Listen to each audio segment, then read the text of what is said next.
Dear friends, welcome to achievers hub. तो आज हम रैशनल नंबर्स का एडिशन सीखने वाले हैं।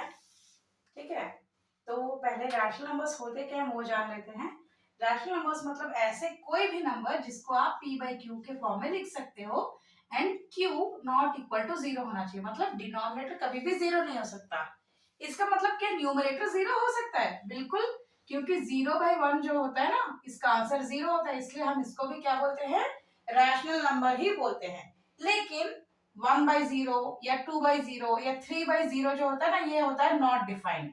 नॉट डिफाइंड होता है, इसलिए हम इसको रैशनल नंबर नहीं बोलते। ठीक है, तो 0/1 एक रैशनल नंबर है और 1/0 एक रैशनल नंबर नहीं है। ठीक है, तो और क्या क्या चीजें हैं जो रैशनल नंबर है? सारे ऐसे नंबर्स जिनको p बाई क्यू में लिख सकते हैं, जैसे 1/2, -1/2, -3/4, 3/4। क्या 0.08 रैशनल नंबर है? हाँ है। क्यों? क्योंकि 8/100 लिख सकते हैं।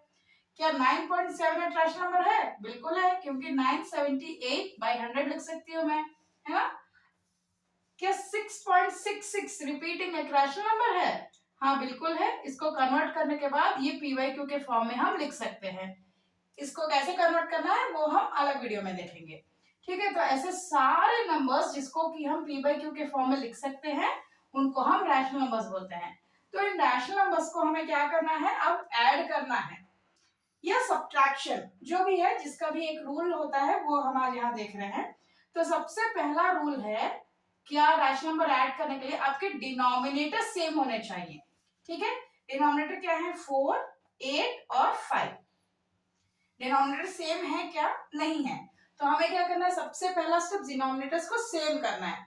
सेम करने के लिए बहुत सारे लोग ऐसा बोलते हैं कि we can use cross multiplication, लेकिन मैं ये बोलूंगी कि क्रॉस मल्टीप्लीकेशन करने पर ऐसे बहुत सारे केसेस हैं जब आपके आंसर्स गलत हो जाते हैं। इसलिए आप उससे अच्छा और पक्का एक वे है जो कि एलसीएम का मेथड है, वो आप सीखो और वो हमेशा आपको काम आएगा और आंसर्स आपको हमेशा करेक्ट आंसर्स देगा। तो मेथड है एलसीएम का, 4, 8, 5 का एलसीएम लेते हैं। याद रखें, हमेशा 2 से स्टार्ट करिएगा, चाहे बड़ा नंबर आपको दिख रहा हो या छोटा कुछ भी दिख रहा हो, 2 से आपको स्टार्ट करना है, तो ही आपके रिजल्ट्स करेक्ट आएंगे। ठीक है, तो ये हो गया हमारा, इसका एलसीएम निकल गया। कितना आ गया एलसीएम?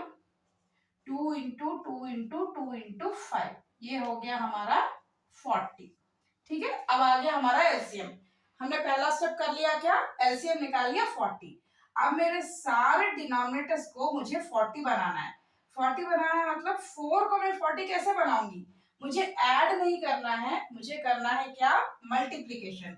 तो मैं यहाँ जिस नंबर से मल्टीप्लाई करूंगी ना, मेरे को न्यूमरेटर में भी वही नंबर से मल्टीप्लाई करना पड़ेगा, क्योंकि न्यूमरेटर में एलसीएम में, न्यूमरेटर में डिनोमिनेटर के फॉर्म में अगर कोई वैल्यू है तो जिस नंबर से हम मल्टीप्लाई करते हैं उसी नंबर से डिवाइड करते हैं या एडिशन करते हैं या सब्ट्रैक्शन करते हैं, कॉम्पोनेंडो, डिविडेंडो, इन्वर्टेंडो, जो भी हम करते हैं न्यूमरेटर एंड डिनोमिनेटर दोनों में हमें यूज करना पड़ता है। सेम वैसे ही अब 8 को कन्वर्ट करते हैं किसमें? 40 में। किससे मल्टीप्लाई करेंगे? 5 से। और 5 को भी किससे करेंगे? 5 से। 5 को किससे करेंगे? अब यहाँ पर 40 लाना है तो 8 से, 2 को भी करेंगे 8 से। आई होप ये स्टेप आपको समझ में आया। मैं फिर से एक बार रिपीट कर देती हूँ। पहला स्टेप है सारे डिनोमिनेटर्स का एलसीएम लेना। दूसरा स्टेप है जो भी डिनोमिनेटर है आपको सिर्फ डिनोमिनेटर को एलसीएम के बराबर करना है। कैसे करोगे? ऐसा नंबर लो जिसको मल्टीप्लाई करने से एलसीएम आ जाए। अब वो कैसे पता करें मैडम? हमें तो वो भी नहीं समझ में आ रहा है कि किससे मल्टीप्लाई करना है। बहुत आसान है, जो भी एलसीएम आया उसको आप जो भी डिनोमिनेटर है उससे डिवाइड कर लो या कैंसिल कर लो। ठीक है, तो जो नंबर आया ना उससे यहाँ पर आपको मल्टीप्लाई करना है। एक बात ध्यान रखना कि ये जो हम मेथड सीख रहे हैं ना, ये पक्का मेथड है। मतलब आप कुछ भी करो, कहीं भी करो, ये मेथड से आप करोगे तो कभी भी सम आपका गलत नहीं होगा। तो अब ये सारे हमने डिनोमिनेटर सेम कर लिए। अब ये हो गया 40, ये हो गया 30, ये हो गया 40, ये हो गया 25, ये हो गया 40, ये हो गया 16। अब देखो सारे डिनोमिनेटर सेम आ गए हमारे। यहाँ लिखोगे 40, यहाँ लिखोगे 30, अब हमने डिनोमिनेटर्स एक बार लिख लिए, ठीक है। आपका आंसर आ जाएगा क्या, 30 + 25 55, 55 + 16 71। ओके, सो ये है हमारा final answer. Okay students, thank you. Next video में हम सब्ट्रैक्शन, मल्टीप्लिकेशन और डिवीजन देखेंगे। अगर कुछ डाउट्स है तो आप कमेंट्स करिए। Thank you.